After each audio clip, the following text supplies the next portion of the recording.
सुबह लगता है दोपहर को पढ़ूंगा, दोपहर को लगता है शाम को पढ़ूंगा, शाम को लगता है रात को पढ़ूंगा और फिर रात को थोड़ी देर पढ़ने के बाद नींद आने लगती है और इसी तरह पूरा दिन वेस्ट हो जाता है।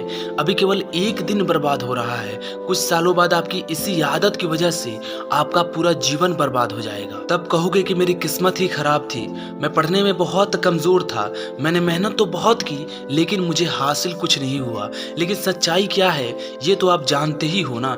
क्यों धोखा दे रहे हो खुद को? पहचानो खुद को और पहचान बनाओ खुद की। मेहनत किए बिना कुछ होने वाला नहीं है। या तो आज एक बड़े लक्ष्य के लिए मेहनत करो, पढ़ाई करो, या फिर जिंदगी भर छोटी छोटी चीजों के लिए स्ट्रगल करो।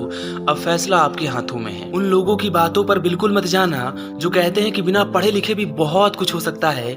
उनके द्वारा बड़े बड़े सफल लोगों के एग्जाम्पल दिए जाते हैं, लेकिन क्या आप इसके पीछे की सच्चाई जानते हो? क्यों उन्होंने पढ़ाई नहीं की या अपनी पढ़ाई बीच में ही छोड़ दी? इसके पीछे कोई ना कोई कारण तो होगा ना।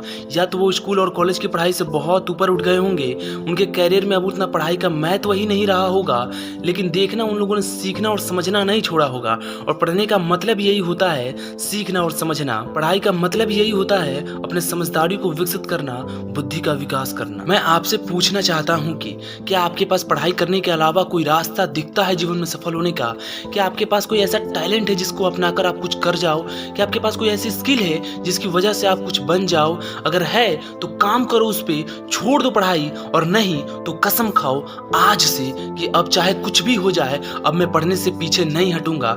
चाहे जितनी मेहनत करनी पड़े, रातों की नींद त्यागनी पड़े, अपने आलस को सपनों की आग में जलानी पड़े, वो सब करूंगा पढ़ने के लिए, कुछ करने के लिए। पढ़ने में मन नहीं लगने का सबसे बड़ा कारण ही यही होता है कि हम इसे बोझ समझने लगते हैं। हमें इसका असली मतलब मालूम ही नहीं होता है, हम इसकी महत्व को जान ही नहीं पाते हैं और इसी कारण से हम इससे भागते हैं। देखना, जो लोग पढ़ाई से भागते हैं ना, समस्याएं उनका पीछा करना शुरू कर देती हैं। उनको जीवन में इतनी दिक्कत होती है कि वही इंसान जो पढ़ाई से भाग रहा था वो अब दूसरों को सलाह देता मिलता है कि पढ़ाई कितना जरूरी है जिंदगी के लिए। ऐसे लोग बाद में जाकर बहुत पछताते हैं, शर्मिंदा महसूस करते हैं खुद पर। एजुकेशन बहुत जरूरी है मेरे दोस्त, ये आज समझ गए तो ठीक है, वरना बाद में जब पढ़ने लिखने का समय गुजर जाएगा तब आपको समझाना नहीं पड़ेगा। इसीलिए मेहनत कीजिए, पढ़ाई कीजिए और अपने जीवन में ऊंचे मुकाम को हासिल कीजिए। इसी के साथ विदा लेता हूं आपसे। मिलते हैं आपसे किसी और वीडियो में एक नए जोश और जुनून के साथ। जय हिंद, वंदे मातरम।